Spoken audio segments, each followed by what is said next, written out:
The last rays of November sunlight bled across the Montana prairie like a wound that wouldn't close. Catherine Walsh stood at the edge of Redemption Creek, her boots sinking into mud that sucked at her soles with the same hungry desperation she felt in her belly. 3 days without food, 2 nights sleeping in an abandoned barn, 1 wedding ring left, the only thing her dead husband hadn't gambled away before a bullet found him in a saloon brawl 6 weeks ago. She turned the thin gold band between her fingers, watching it catch the dying light. The ranch house in the distance showed signs of life. Smoke rising from the chimney, horses in the corral, the warm glow of lamplight in the windows. A man's silhouette moved past the glass. Catherine had heard in town that Jake Morrison was a widower, running his cattle operation alone since his wife died 2 winters back. Respectable, hard-working, desperate enough for help that he might trade a meal for this worthless circle of metal. Her stomach cramped so hard she doubled over, one hand pressed to her middle, the other clutching the ring like a lifeline. She could taste the desperation in her mouth, metallic and bitter. Please, if you're enjoying this story, take a moment to subscribe to the From Wild West channel and give this video a like. It truly means everything to us and motivates us to bring you more quality content like this. Thank you. Catherine forced herself upright and walked toward the house, each step feeling like a mile. The porch stairs creaked under her weight, or maybe that was just her knees, weak from hunger and exhaustion. She raised her fist to knock, but the door swung open before her knuckles touched wood. The man who filled the doorway was nothing like her late husband. Jake Morrison stood well over 6 feet, with shoulders broad enough to block out the sunset behind her. His hair was dark as coffee grounds, longer than fashionable, curling slightly at his collar. Days-old stubble shadowed a jaw that looked carved from the granite that dotted his property. But it was his eyes that stopped her breath. Gray as a winter storm, sharp with intelligence and something that looked like old pain. Those eyes took her in with one sweeping glance that felt more assessing than invasive. He saw too much. The dirt on her dress, the hollows beneath her cheekbones, the way she swayed slightly on her feet. "Ma'am?" His voice was deep, rough from disuse. "You lost?" "No, Her voice cracked. She cleared her throat, lifted her chin. "I'm Catherine Walsh. My husband died 6 weeks ago. I have nothing left except this." She held out the ring, hating how her hand trembled. "I know it's not much, but I thought maybe you'd trade it for a meal. Just one. I'll work for anything more." Jake's gaze dropped to the ring, then back to her face. Something shifted in his expression, recognition of a desperation he understood too well. He didn't reach for the gold. "Keep your ring, Mrs. Walsh." He stepped back, opening the door wider. "What you need isn't something I take payment for." Catherine stood frozen, certain she'd misheard. "I don't understand." "You need food and a safe place to sleep. I need—" He paused, and for a moment, vulnerability flickered across his features before he shuddered it away. "I need someone who won't let this house turn into a tomb. Come inside before you collapse on my porch." She wanted to argue, to maintain some scrap of pride, but the smell of stew drifting from inside dissolved what little resistance she had left. Catherine crossed the threshold into warmth and light, and heard the door close softly behind her. The interior was surprisingly clean for a bachelor's home. No dishes piled in the sink, no clothes thrown over chairs. But it felt empty in a way that had nothing to do with missing belongings. The furniture was all there. A well-worn sofa, a dining table with 4 chairs, shelves lined with books. It just lacked life, as if the house itself was holding its breath, waiting for something to wake it up. "Sit." Jake gestured to the table. He moved to the stove, where a pot simmered, ladling stew into a bowl with practiced efficiency. He set it before her, along with a chunk of bread that looked fresh-baked. "Eat slowly. Your stomach won't handle much after 3 days empty." Catherine looked up sharply. "How did you—" "I've been hungry before." He poured coffee into a tin cup, the steam rising between them. "I know the look." She wanted to ask questions, but the food demanded her attention. She forced herself to take small bites, though everything in her screamed to devour it all at once.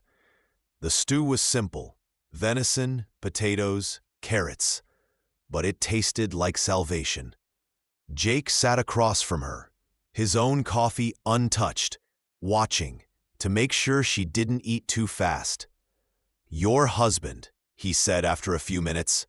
"Walsh, that's the gambler got himself shot in Billings?" Shame heated her cheeks.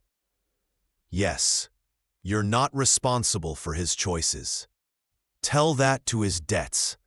They came for everything: the house, the furniture, even my mother's dishes." She stared into the bowl. "I was lucky to escape with my clothes. That's not luck, that's survival." He leaned back in his chair, studying her with those storm-gray eyes.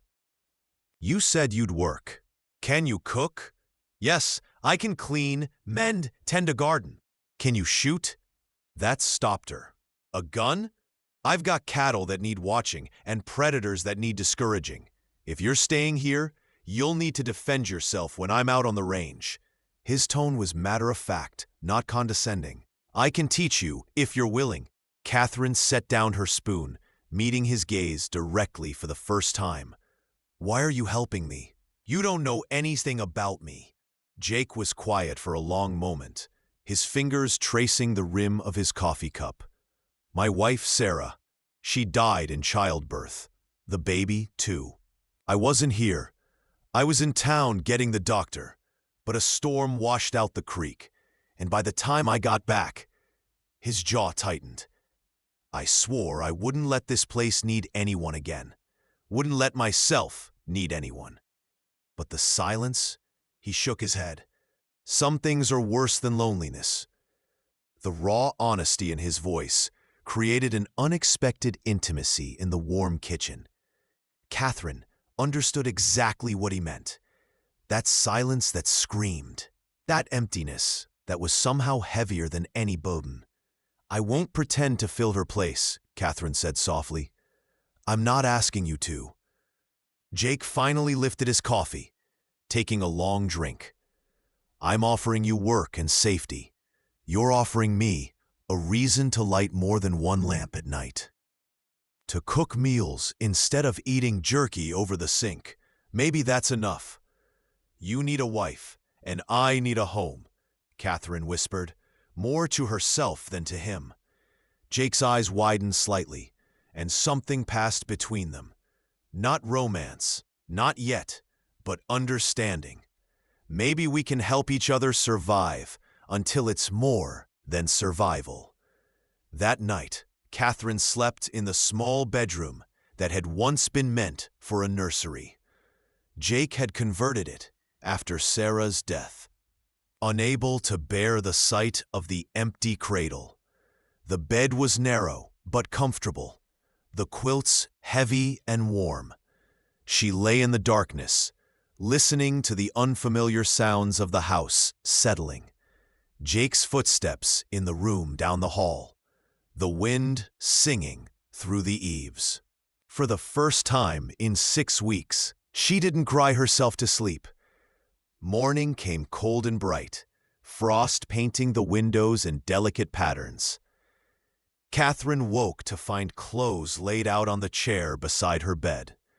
A split riding skirt, a work shirt, a leather vest. All well made, all sized for a woman. Sarah's clothes, she realized, running her fingers over the soft flannel. She found Jake in the kitchen, already dressed for the day's work. He glanced at her, nodded once at her borrowed outfit. They fit? Yes, thank you. She paused. Are you sure? She'd want them used. He poured coffee, handed her a cup. Better than sitting in a trunk, gathering dust. They established a routine over the following weeks that felt both strange and natural. Catherine cooked, cleaned, tended the chickens Jake kept near the house. She learned the rhythms of ranch life, the early mornings, the hard work, the simple satisfaction of tasks completed well. And true to his word, Jake taught her to shoot. The first lesson happened on a gray afternoon, clouds heavy with snow that hadn't yet decided to fall. Jake led her to a clearing behind the barn, where he'd set up targets, old bottles, balanced on fence posts. This is a Winchester rifle, he said, handling the weapon with familiar ease. It'll stop a wolf or a man at 100 yards if you aim true. He demonstrated loading it, his hands steady and sure. The important thing is not to be afraid of it. Respect it, but don't fear it. Fear makes you hesitate, and hesitation gets you killed. He positioned himself behind her, adjusting her stance with impersonal touches, a hand on her shoulder, fingers correcting her grip.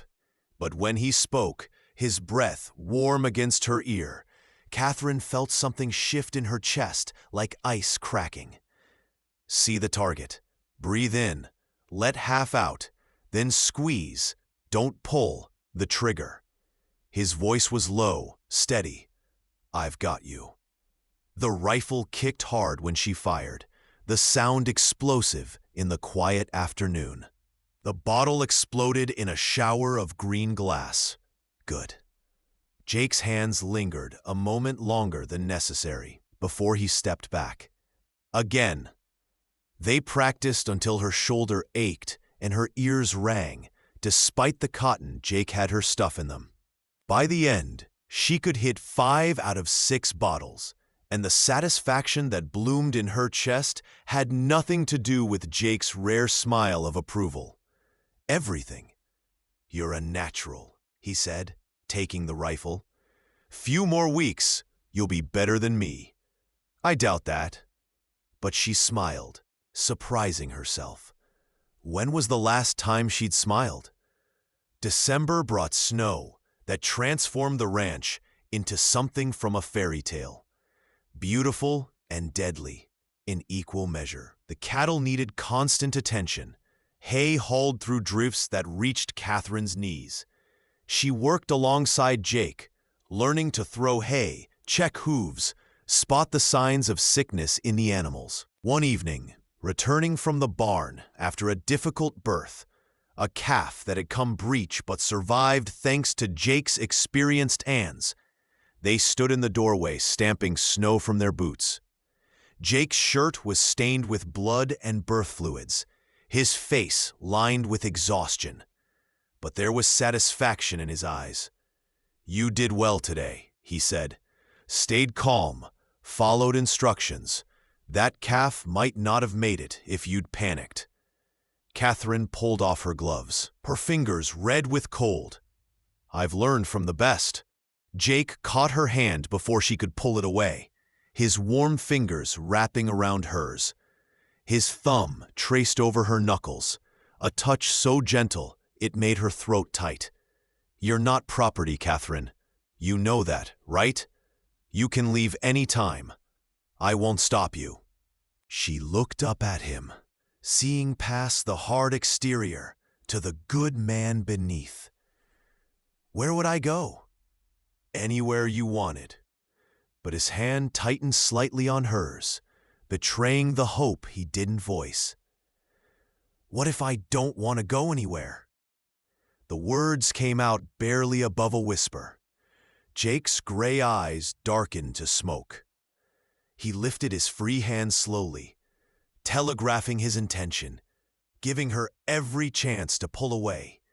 When she didn't, he cupped her cheek with a tenderness that made her breath catch. His thumb brushed across her cheekbone, and she realized, with shock, that she was leaning into his touch like a flower turning toward the sun. Catherine. Her name in his rough voice sounded like a prayer. Jake. She didn't know what she was asking for, only that the space between them felt charged with possibility. He bent his head slowly, so slowly, his eyes searching hers for permission. When his lips touched hers, it was soft as snowfall, a question, not a demand. Catherine rose on her toes, answering with a kiss that held all the loneliness and hope tangled in her heart. Jake made a sound low in his throat, his arms coming around her to pull her close. The kiss deepened, growing from tentative to certain, from question to declaration. His hand slid into her hair, and she gripped his shoulders, feeling the solid strength of him, the steady beat of his heart against her chest. When they finally broke apart, both breathing hard, Jake rested his forehead against hers. I wasn't looking for this. Neither was I. But I see you, Catherine. I see a woman worth saving. No, worth standing beside. His hands framed her face. I won't hurt you. I'll die before I hurt you. Tears stung her eyes, not from sadness, but from the fierce protectiveness in his voice, from the way he saw her as more than just a convenient solution to his loneliness. Together, she whispered. Together. He kissed her again, sealing the promise. The peace shattered 3 days later, when a stranger rode up to the ranch just after dawn. Catherine was gathering eggs, her breath misting in the cold air, when she heard the horse. Something about the way the animal moved, fast, urgent, sent alarms skittering down her spine. She hurried toward the house, arriving just as Jake stepped onto the porch, rifle already in hand.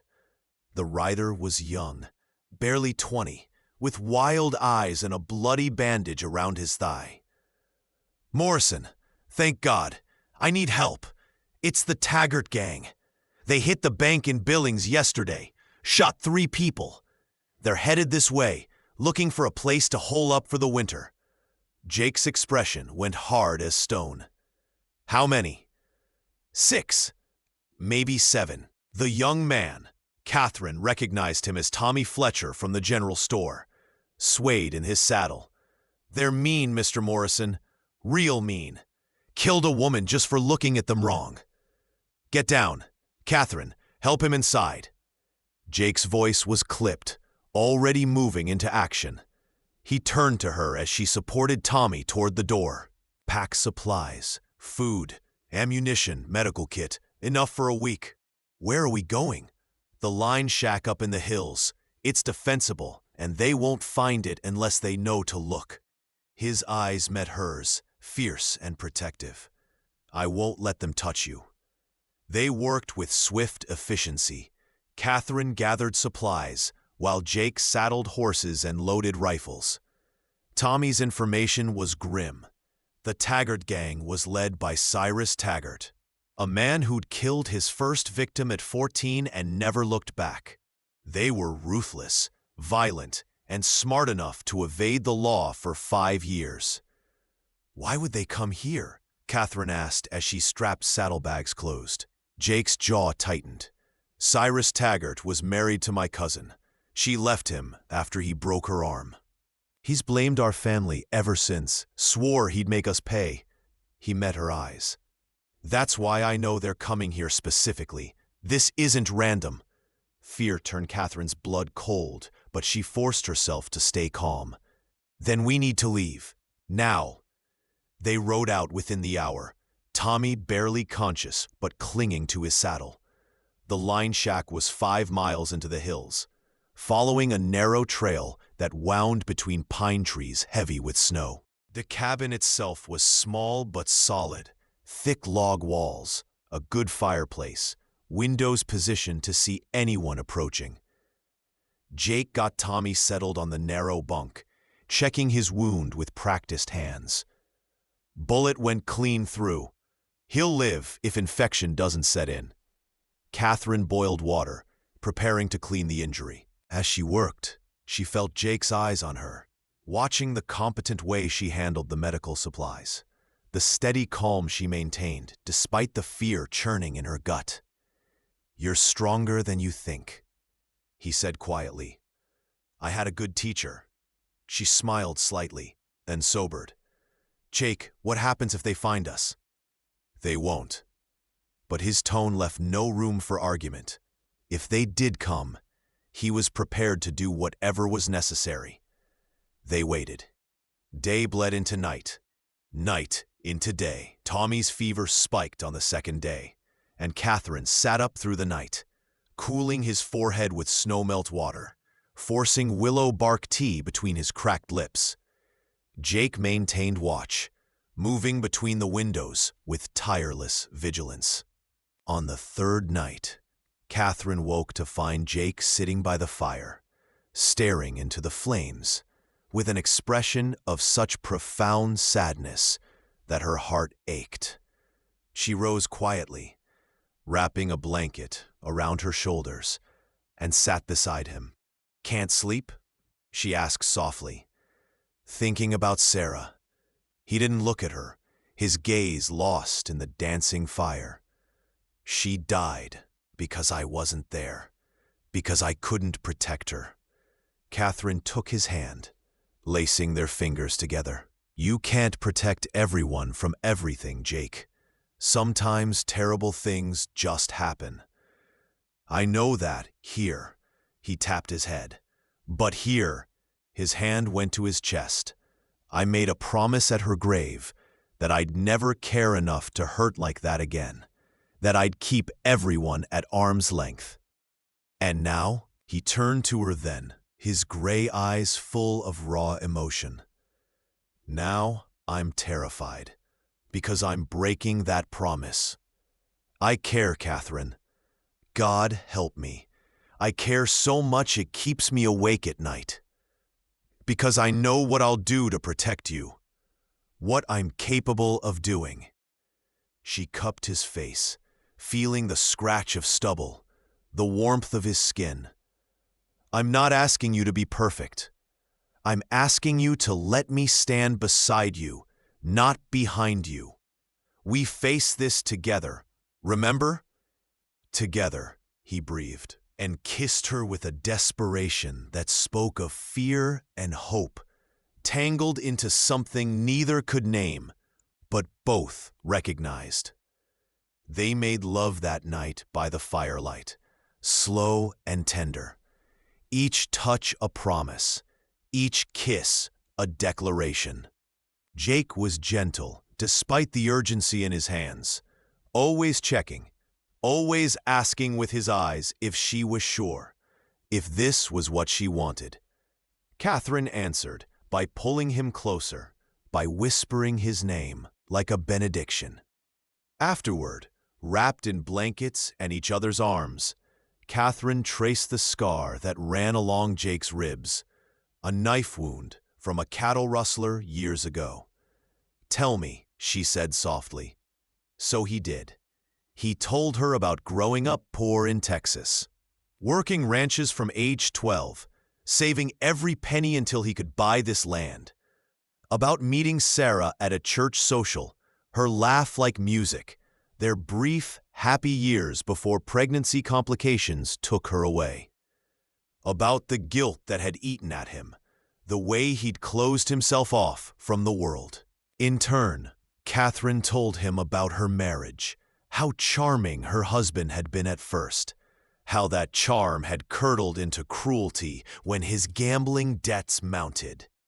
About the night she packed a bag and run, only to learn days later that he'd been killed in a bar fight, leaving her free but destitute.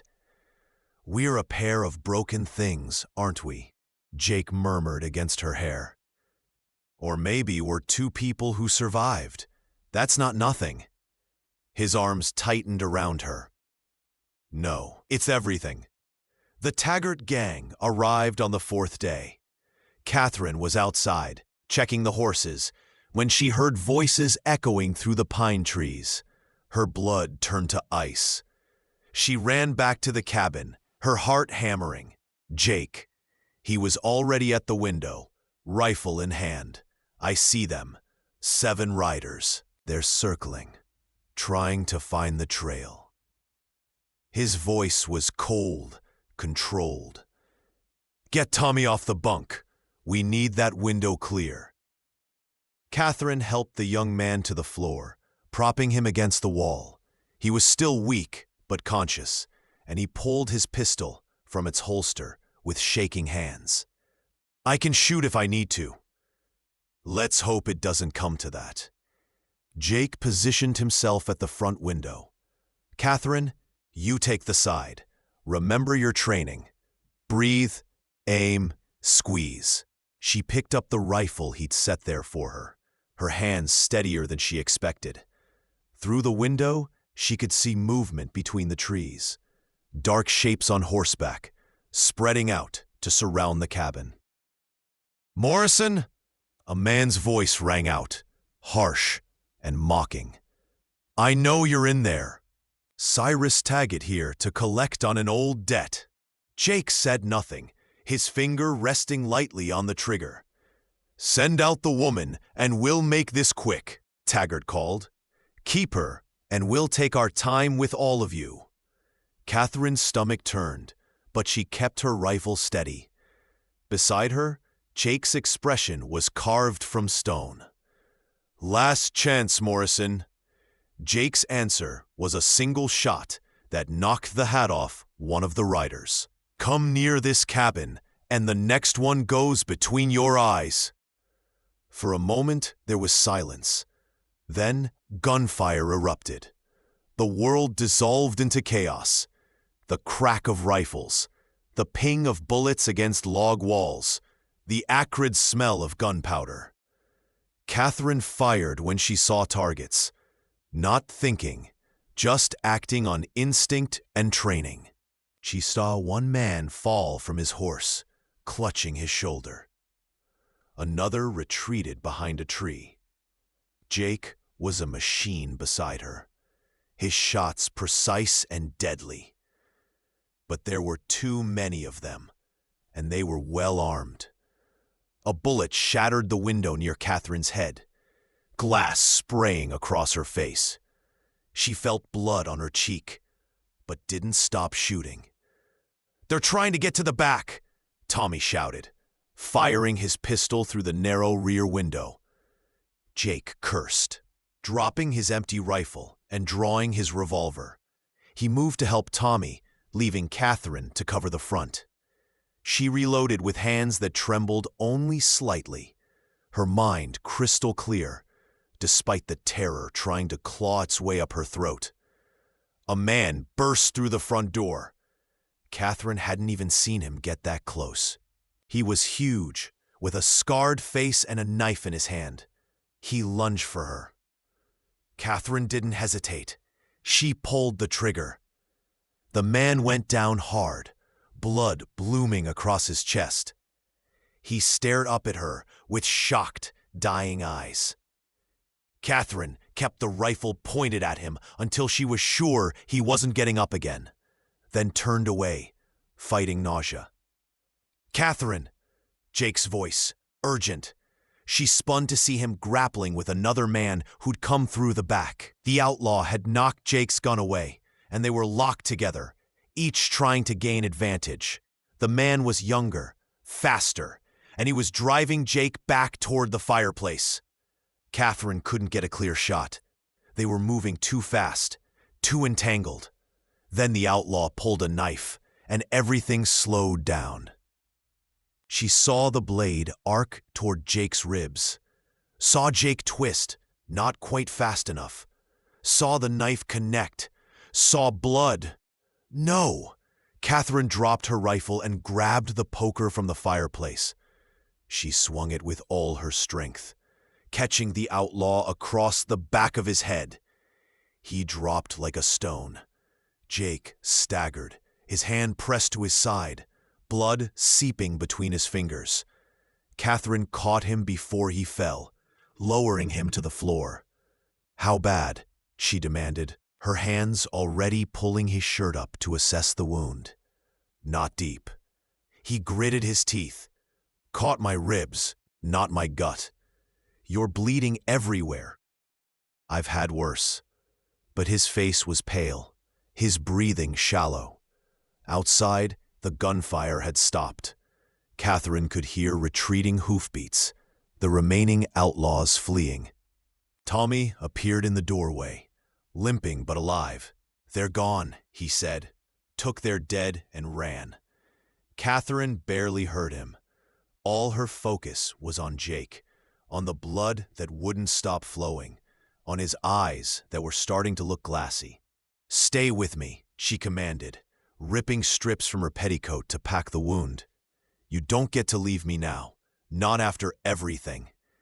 Jake's hand found hers, his grip surprisingly strong. "Not planning on it." "Good." She worked frantically, cleaning the wound, binding it tight. "Because I love you, you stubborn man, and I refuse to lose you." His eyes widened. "Catherine, don't you dare argue with me right now." Tears streamed down her face as she tied off the bandage. "Just stay alive so I can tell you properly when you're not bleeding all over my floor." A ghost of a smile touched his lips. "Yes, ma'am." The next hours were a blur. Tommy rode for the doctor while Catherine stayed with Jake, monitoring his breathing, changing bandages, forcing water between his lips. The wound was bad, but not fatal.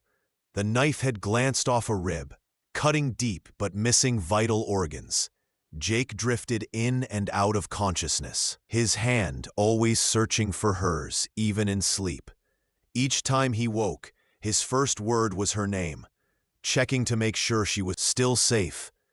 "I'm here," she would say, kissing his forehead, his cheek, his lips. "I'm not going anywhere." 3 days later, when Jake was finally able to sit up without his vision swimming, he caught Catherine's hand as she brought him broth. "You saved my life," he said quietly. "You saved mine first." She sat on the edge of the bunk, her free hand pushing hair back from his forehead. "I guess we're even." Not even close. His gray eyes were clear now, intense. "I meant what I said before, Catherine. I see a woman worth saving. No, more than that. I see a woman worth living for. Worth building a life with, if she'll have me." Catherine's breath caught. "Jake," he shifted, wincing at the pull on his stitches, and pulled something from his pocket. It was a simple gold band, worn smooth with age. "This was my mother's. Sarah never wore it. She had her own ring. I've been carrying it around for weeks, trying to find the right moment, and then nearly dying seemed to clarify things." He held it up between them. "Marry me, Catherine. Not because we need each other to survive, but because I love you. Because I want to wake up next to you every morning for the rest of my life. Because you're the bravest, strongest, most beautiful woman I've ever known. And I don't want to face another day without you." Tears blurred Catherine's vision. "Go slow," she whispered. "It hurts." Jake's face fell.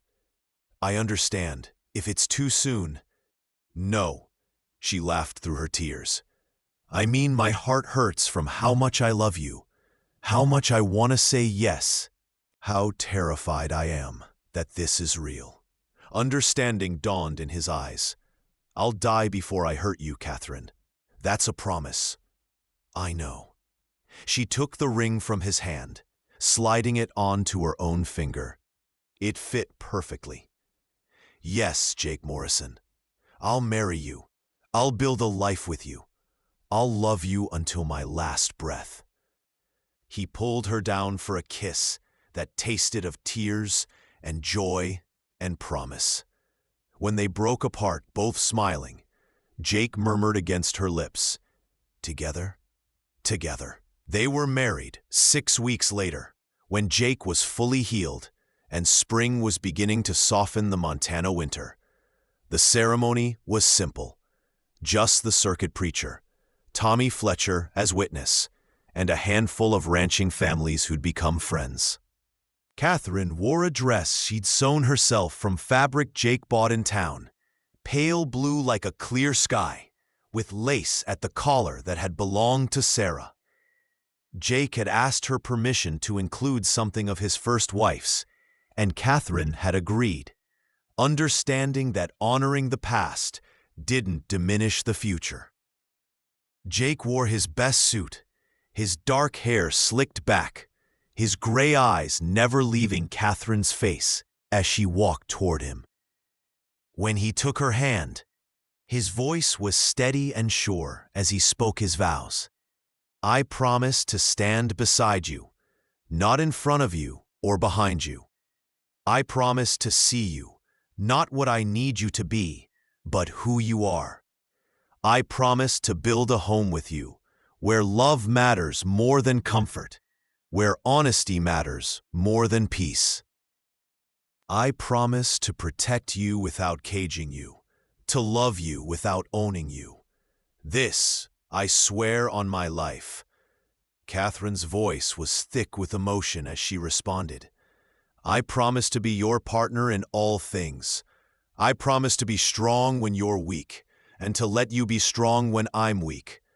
I promise to build a future with you that honors our pasts without being defined by them. I promise to love you through the hard times and celebrate you through the good. This I swear on my heart." When the preacher pronounced them married, Jake's kiss was tender and fierce all at once, a claim and a promise, a beginning and a forever. The celebration afterward was joyful and loud, with music and dancing and food that seemed to materialize from nowhere. As the sun set, painting the prairie in shades of gold and orange, Jake pulled Catherine away from the crowd, leading her to the porch where they could watch the sky together. "Happy?" he asked, his arm around her waist. Deliriously, she leaned into his warmth, feeling the steady beat of his heart. "Terrified too." "Of what?" "That I'll wake up and this will all be a dream. That I'll be back in that abandoned barn, starving and alone." Jake turned her to face him, his hands framing her face with infinite gentleness. "You're not alone.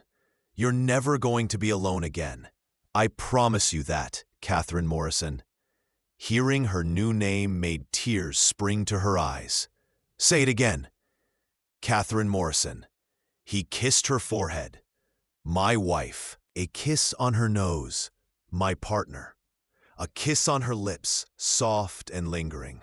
"My heart." "I love you," she whispered against his mouth. "I love you more."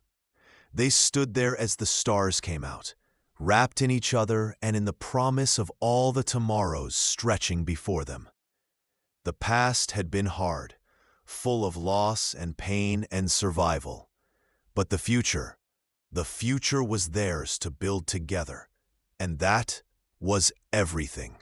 5 years later, Catherine stood in the doorway of the ranch house, watching Jake teach their 4-year-old daughter to ride. Sarah Margaret Morrison, named for both of Jake's important women, sat in front of her father on his big buckskin horse, her dark curls flying, her laughter ringing across the prairie. "Higher, Papa! Make him go higher!" Jake's deep laugh answered her. "Any higher and we'll be flying, little bird." Inside the house, their infant son, Thomas Jacob, named for Tommy Fletcher, who'd become an honorary uncle, slept in the cradle that had finally been moved from storage. Catherine's hand went to her belly, where a third child was just beginning to make their presence known. The ranch had prospered. They'd bought adjacent land, built on an addition to the house, hired 2 good men to help with the growing herd. Catherine had started a small business selling her preserves and baked goods in town, and Jake had gained a reputation as the best horse trainer in 3 counties. But more than the material success, they'd built a life full of love and laughter. They'd survived hard winters and dry summers, sick children and injured livestock. They'd celebrated birthdays and anniversaries, supported their neighbors through troubles, built friendships that would last lifetimes. And through it all, they'd kept their promise to stand together. Jake rode up to the porch, swinging Sarah down before dismounting himself. Their daughter ran to Catherine, wrapping sticky fingers around her mother's skirt. "Mama, did you see? Papa let me steer." "I saw, sweetheart. You're getting very good. I'm gonna be a cowboy like Papa when I grow up." Jake grinned, ruffling his daughter's hair. "Or a rancher, or whatever else you want to be." After Sarah ran off to play with the new kittens in the barn, Jake pulled Catherine into his arms, his hands resting on her waist. "You're pregnant again, aren't you?" She smiled up at him. "How did you know?" "That glow. You get this glow." He kissed her softly. "Plus, you threw up behind the chicken coop this morning." "Romantic." "I'm a rancher, not a poet." But his eyes were soft as he looked at her. "Another baby. Are you happy about it?" "Are you?" "Catherine, I'm happy about everything. This life, this family, this love, it's more than I ever dared dream of." His hand came up to cup her cheek. "Remember when you came to my door, half-starved and desperate?" "How could I forget? You told me gold wasn't what we needed. You were right. This." He gestured to the ranch, the barn where Sarah's laughter echoed, the house that was truly a home. "This is what we needed. Each other." Catherine rose on her toes to kiss him, pouring 5 years of love and joy and gratitude into it. When they broke apart, both smiling, she whispered the word that had become their talisman, their promise, their truth.